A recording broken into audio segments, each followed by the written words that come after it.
दोस्तों, स्वागत है मेरे YouTube चैनल कमल स्कूल मैथमेटिक्स में। पिछली क्लास में हमने त्रिकोणमिति अनुपात का मान निकालना सीखा था, त्रिकोणमिति टेबल बनाना सीखा था। आज हम वर्ग समीकरण को हल करना सीखेंगे, क्योंकि त्रिकोणमिति समीकरण सर्वसमीकाएं के प्रश्न वाली दो को बनाने के लिए हमें दो चीजों की आवश्यकता है। एक तो त्रिकोणमिति टेबल की और दूसरा वर्ग समीकरण को हल करना आना चाहिए। तो मैं आज वर्ग समीकरण को हल करना आपको बताऊंगा, ज्यादा डिटेल पे नहीं बताऊंगा। जब हम लोग वर्ग समीकरण पढ़ेंगे तब उसको डिटेल पे बताऊंगा। आज केवल उसको कैसे हल किया जाता है उसको बताता हूं। पहले तो देखते हैं कि वर्ग समीकरण होता क्या है। वर्ग समीकरण, वर्ग समीकरण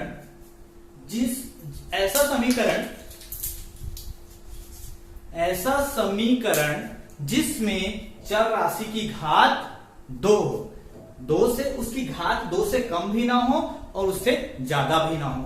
कम से कम उसकी चर राशि की घात कितना होना चाहिए? 2। उसका मानक रूप लिख रहा हूं मैं, ax की घात 2 धन bx धन c बराबर 0। ये उसका मानक रूप है वर्ग समीकरण को। इसी को हमको हल करना सीखना है।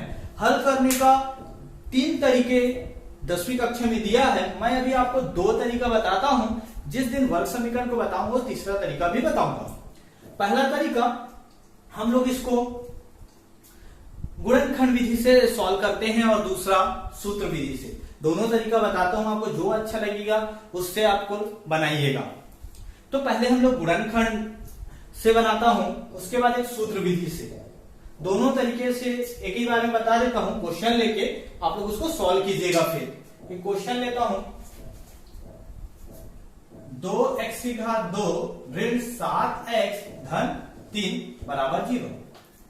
ये वर्ग समीकरण है।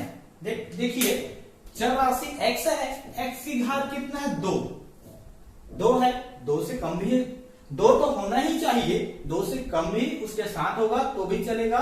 ये उसका मानक रूप है, 2x की घात 2 होना ही चाहिए, तभी वो वर्ग समीकरण है। इसको हल करते हैं। पहला तरीका क्या होता है? गुणनखंड विधि। पहला तरीका गुणनखंड विधि। गुणनखंड विधि में क्या करते हैं हम?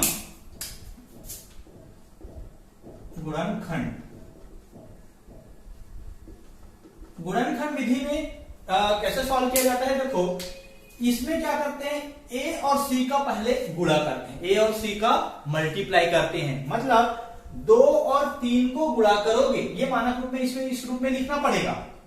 फिर a और c का गुणा करोगे तो 2 गुणा 3 करोगे, कितना आएगा? 6 आएगा। 6। अब a और c का गुणा किए, गुणा करने के बाद उसका क्या निकालते हैं हम लोग? अभाज्य गुणनखंड निकालते हैं। 6 का अभाज्य गुणनखंड निकालो, कितना आएगा? 2 तिया 6 और 3 एकम 3। ये आया अभाज्य गुणनखंड निकाले। तो अब क्या करेंगे, ये बीच वाले पद को हम लोग ऋण 7 है, ठीक है दोस्तों। अब हमको इसको, हमारे पास क्या क्या बच गया? 2 3 और 1। क्या है? 1। इन तीनों का उपयोग करके ऋण 7x लाना, मतलब उसको इन तीनों को 2 पदों में लिखेंगे, 2 पदों में लिखेंगे और क्या लाने की कोशिश करेंगे? ऋण 7x। तो इसको तोड़ते हैं हम लोग 2 पदों में। कैसे तोड़ते हैं देखो, आप लोग कोशिश कीजिए। एक तो मैं आपको देखते हैं कि क्या आता है। 2 और 1 का गुणा करोगे तो 2 एकम 2 और ये 3 तो बच गया 3। अगर आप इसको जोड़ोगे घटाओगे तो भी 7 नहीं आएगा, तो ये वाला ऑप्शन नहीं आएगा। दूसरा देखो, 3 और 1 को गुणा करोगे, 3 एकम 3 और ये 2। इन दोनों को अगर जोड़ोगे तो कितना आएगा? 5। अगर घटाओगे तो आएगा ऋण 1, या 3 में से 2 को घटाओगे तो 1। तो ये तो नहीं आया। दूसरा ऑप्शन भी काम नहीं किया। तीसरा ऑप्शन देखो, 3 दूनी 6 और ये क्या है? 1। तो अगर हम इसको घटाएंगे तो कितना आएगा? 5। अगर इसको जोड़ेंगे तो कितना आएगा? 7। तो हमको क्या लाना है? 7 तो आ गया, 7 आ गया। हमको क्या लाना है? ऋण 7। तो और क्या कर सकते हैं? ये आएगा ऋण 6, जोड़ेंगे तो ही आएगा। तो दोनों में समान चिन्ह करके ऋण वाला कर देंगे। ऋण 6 और ऋण 1 कितना आएगा? ऋण 7। तो हमारा ऑप्शन ये वाला सही है। तो हमको क्या कर रहे हैं हम लोग, ये जो हम अभाज्य गुणनखंड निकालेंगे उसको गुणा करके, किसी न किसी से गुणा करके, जो दिया रहेगा उससे गुणा करके दो भागों में तोड़ेंगे। मतलब दो भागों में डिवाइड कैसे होगा, जोड़ना और घटाना से, जोड़कर और घटा के दो भागों में तोड़ दे।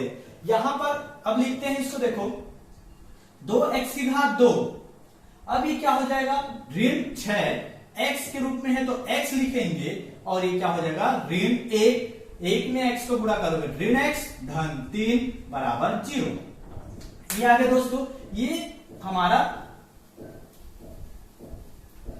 ये देखिए इसको ऋण 7x को दो भागों में तोड़ दिए, ऋण 6x और ऋण x।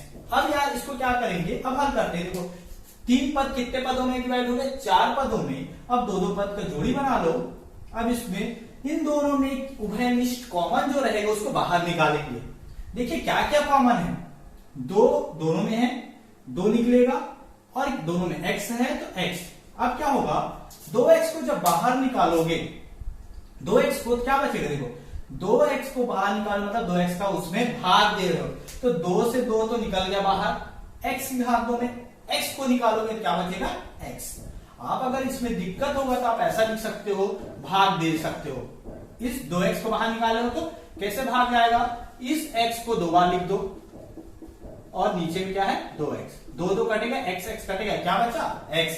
ऋण 6x में 2x को भाग दोगे मतलब 2x बाहर निकल रहा है, क्या बचेगा, 6 में से 2 को भाग दोगे 3 आएगा, और x में से x निकालोगे तो x निकल जाएगा।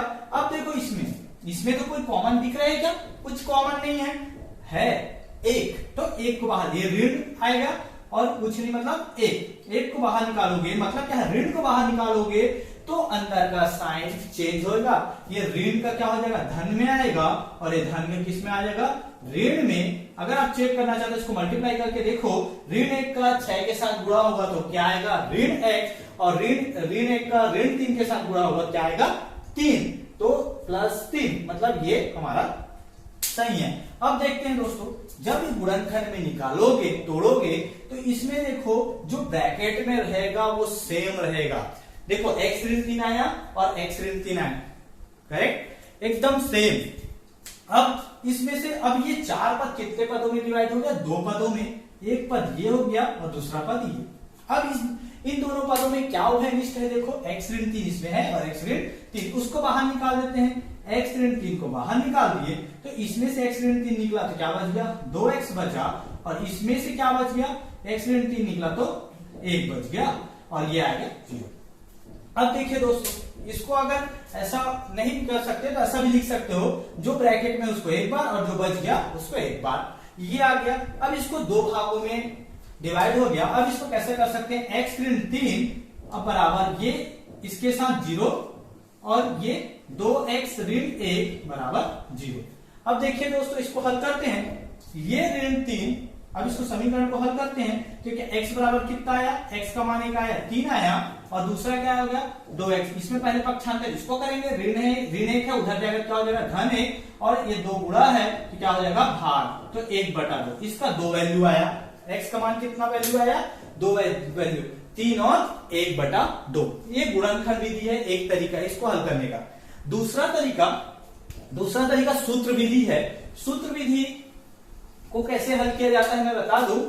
एक सूत्र होता है, सूत्र विधि, एक सूत्र होता है x का वैल्यू निकालने का, इस समीकरण वर्ग समीकरण के लिए निकालने का, -b plus minus b square minus 4ac बटा 2। ये इसका सूत्र है, सूत्र विधि। तो इससे कैसे निकालते हैं, इसी क्वेश्चन को मैं बताता हूं। a बराबर कितना है, इसे कंपेयर करना है इन दोनों से। a बराबर कितना है 2, b बराबर कितना है, देखो इसमें माइनस को प्लस है माइनस है, b बराबर माइनस, ये b की जगह कितना आएगा ऋण 7, और c की जगह कितना आएगा 3। अब देखिए दोस्तों, ये बहुत आसान तरीका है। ये गुणनखंड विधि में थोड़ा सा दिमाग लगाना पड़ता है, और सूत्र विधि में कोई दिमाग लगाना नहीं पड़ता, केवल सूत्र में मार रखो निकल जाता है। तो इसमें ये माइनस तो पहले से, b की जगह कितना है -7, तो ये आएगा -7 प्लस माइनस b की जगह कितना -7 की घात 2 -4, a की जगह कितना है 2 और c की जगह कितना है 3।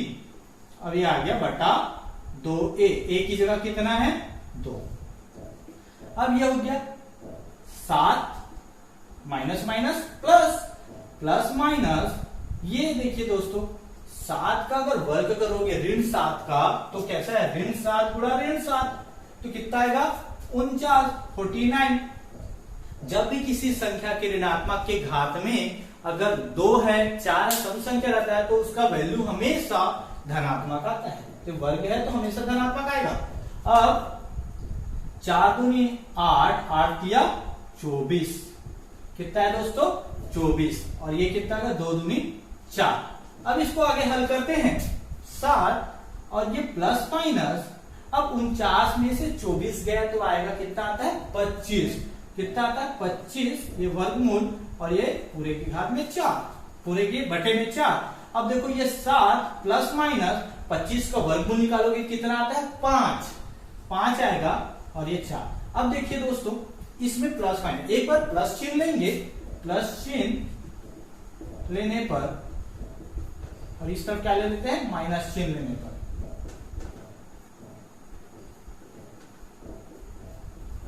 अब देखिए दोस्तों x बराबर कितना आएगा 7, ये हो गया धन 5 बटा 4, तो इसको 7 और 5 कितना होगा 12 बटा 4 दिया 12, मतलब x बराबर कितना आया 3, एक वैल्यू आया x बराबर 3। दूसरा एक बार माइनस चिन्ह लेते हैं, इसमें 7 ऋण 5 बटा 4 कितना होगा 7 में से 5 गया 2 और ये बटा 4, 2 एक कम 2, 2 दूनी 4, कितना आया 1 बटा 2। देखिए दोस्तों हम लोग इस तरीके से बनाए तो भी इतना ही आया, और इधर और सूत्र विधि से बनाया तो भी यही आया। आप इसी तरह बाकी क्वेश्चन को भी हल कीजिएगा, बन जाएगा, बहुत आसान है। ये मैं छोटा सा क्लास में बस ये बताना चाह रहा था कि वर्ग समीकरण को हल कैसे करते हैं, क्योंकि इस त्रिकोणमितीय समीकरण एवं सर्व समीकरण के प्रश्नावली 2 को बनाने के लिए इसकी आवश्यकता पड़ेगी, इसलिए मैं सोचा कि पहले कैसे हल किया जाता है उसको बता दूं, उसके बाद प्रश्नावली 2 को बताऊंगा। तो जब हम लोग वर्ग समीकरण को पढ़ेंगे तो डिटेल से सभी तरीकों से बनाना सीखेंगे। अभी केवल मैं 2 तरीका शॉर्ट में बताया, इसको आप लोग प्रैक्टिस कीजिए, उसके बाद मैं नेक्स्ट क्लास में त्रिकोणमितीय समीकरण सर्व समीकरण का प्रश्नावली 2 को लेकर वीडियो बनाऊंगा। आप लोग अगर मेरे चैनल को सब्सक्राइब नहीं किए होंगे तो सब्सक्राइब कीजिए, लाइक कीजिए, शेयर कीजिए। Thank you so much.